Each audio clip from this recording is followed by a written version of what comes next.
One of the greatest things to come out of the Suicide Squad has to be the newfound appreciation the old Arkham games have been receiving lately. I personally have praised Arkham Knight since the first time I have ever played that game. To this day, it's my favorite superhero game, completely beating Insomniac's Spider-Man games. I've also tried the other Arkham games for the first time recently, and damn, every single one of these still holds up phenomenally well. If you have a PC, I strongly recommend giving them a go if you never have. There's technically 4 Arkham games total, with Arkham Origins being the black sheep of the bunch, as it was seen as a filler game and wasn't developed by Rocksteady, the developers behind the main 3 games, but I have to say, after playing it for the first time recently, it's easily my second favorite game. I actually enjoyed it more than Arkham City, which is considered to be the golden standard out of all of them. But out of the 4 that you decide to pick, the quality is still there out of these games, and the story and presentation are still great.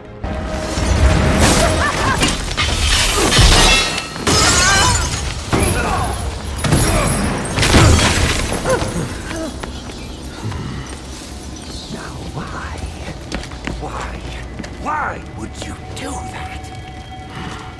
Newsflash! I'm the one who's trying to kill you!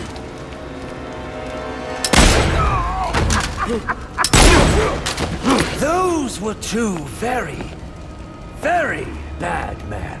Ooh, the things they've done. You really don't want to know. They deserved death! Just like me. Freeze! Don't move, freak! I think he's talking to you. Take him down!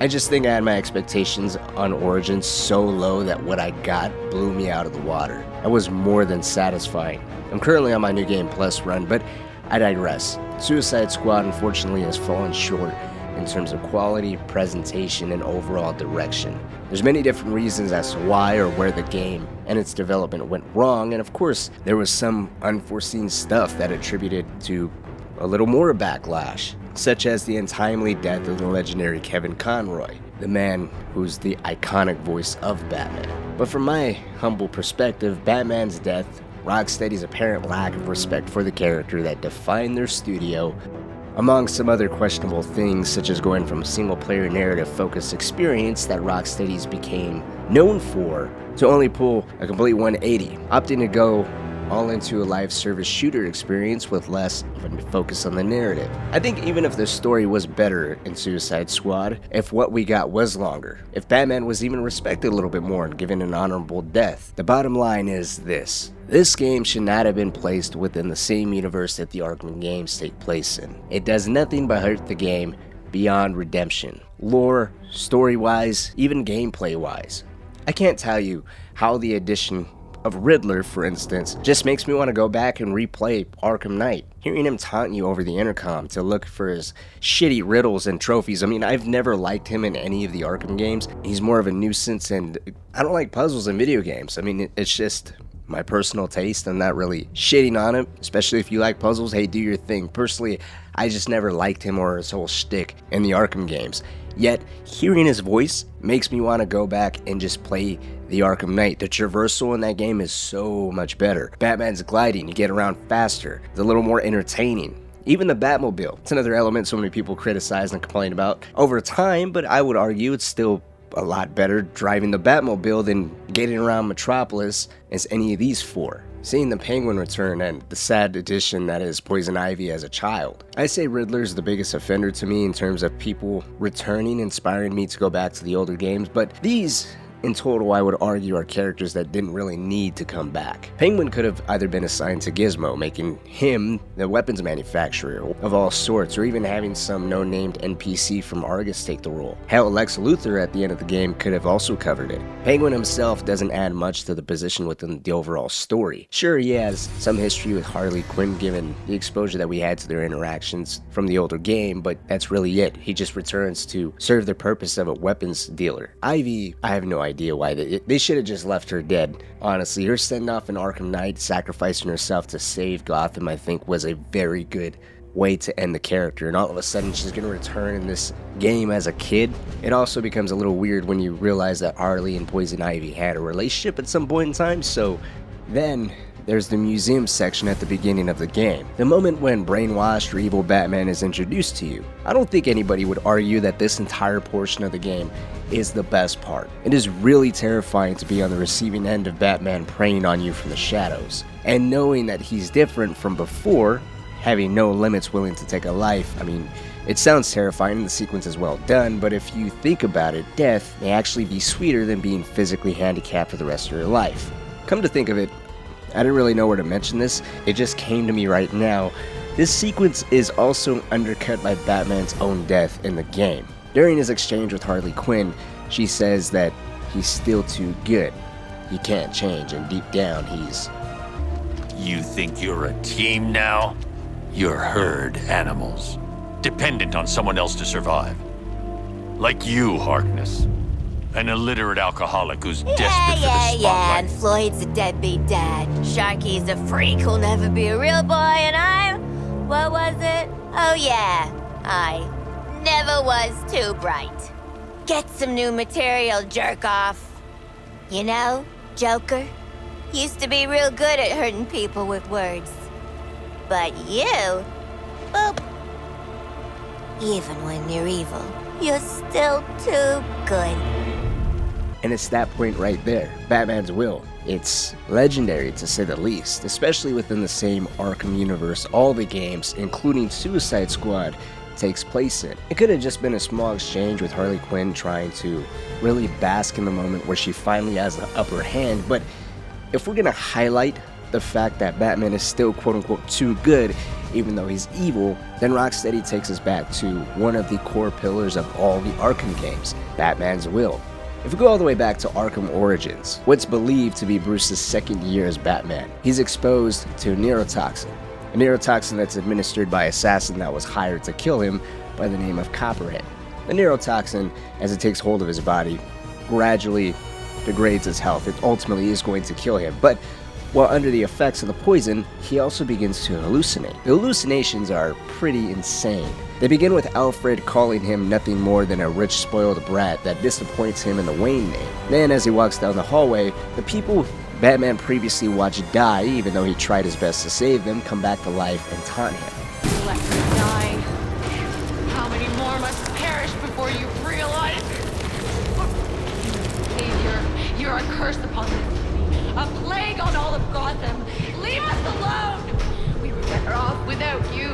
He could have saved them, but they claim he only watched, and if it wasn't for him, they would still be alive. He's a plague on their city and is the source of their own deaths. He should just give up and save everyone the trouble. He's tormented by his failure, and it all climaxes with him seeing multiple Copperheads, who he manages to fight off just long enough to cure himself of the toxin's effects. Or what about the next game in Arkham Asylum, where he becomes exposed to Scarecrow's fear toxin, with each exposure getting progressively worse. Now this is something that's even repeated later in the Arkham Knight, which I will get into more in just a second, because while it's similar, what's at stake and the hallucinations are different. But here in the Asylum, the effects of Scarecrow's fear toxin begins with Batman failing to save Gordon, losing his line of communication with Barbara, Gordon's daughter, and Batman's eyes on the outside.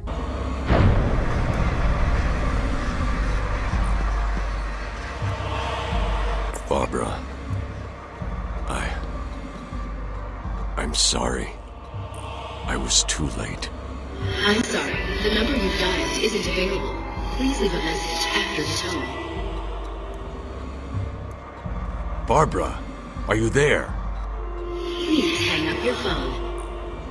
He's now isolated and distraught from his failure, resulting in his friend Gordon dying. He makes his way over to the morgue, where he starts hearing these voices getting louder and more aggressive, telling him to get out, leave, he doesn't belong here. When he does, he ends right back up in the morgue. Only this time, there's body bags on the table, body bags that contain his parents. The final body bag contains Scarecrow, who jumps out at Batman, introducing us to the first of a few Scarecrow sections the game throws at us. As Scarecrow says, this is his world. He's massive, towering over us, and to break free of this hallucination, Batman has to make his way over to the Bat symbol. He has to do so without being seen. When he does make it to the Bat symbol, he shines it on Scarecrow, breaking free. This is something I've always taken as Batman doubling down on the symbol, the icon, the beacon of hope and justice he wants to be for the people he has sworn to protect.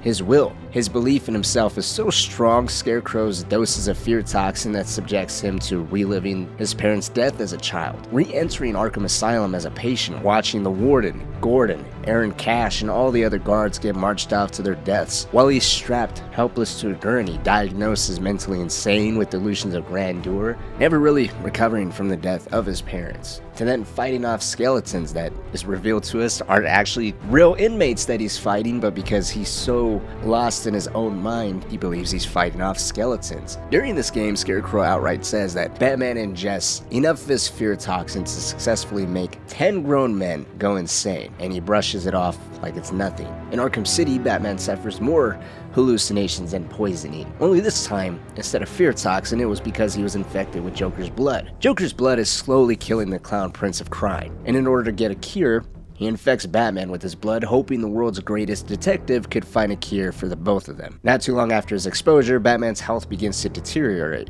and it does so rather rapidly. So far, in fact, that at one point his vitals completely tank, at which point his hallucinations start.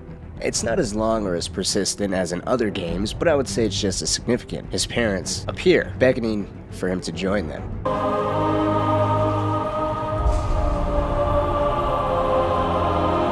Bruce, you can hear me, can't you? You need to step into the light. Your father and I are waiting. We missed you so much.